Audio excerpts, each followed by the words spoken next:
महीने तक मैंने देखा कि मैं अल्लाह को ड्रीम्स में मना रहा हूँ, लेकिन अल्लाह मान नहीं रहा। तो वो यानी मेरे लिए इतना मुश्किल काम था ना, वो टाइम था कि मैं बस आप कह लें कि हर तरह से ना मेरे रास्ते बंद हो गए।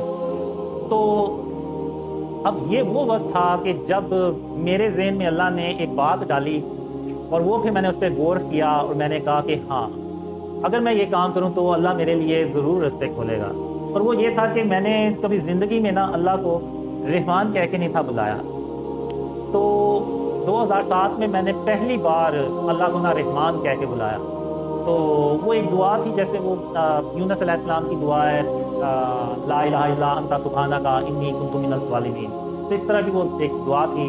तो जो मैंने फिर अल्लाह से मांगी, तो फिर उन अंधेरों में आप कह लें कि अल्लाह ने मुझे मेरे ख्वाब में आया, और जब वो ख्वाब में आया तो मुझे यानी फील हुआ कि यानी अल्लाह जो है ना वो रहमान बन के आया।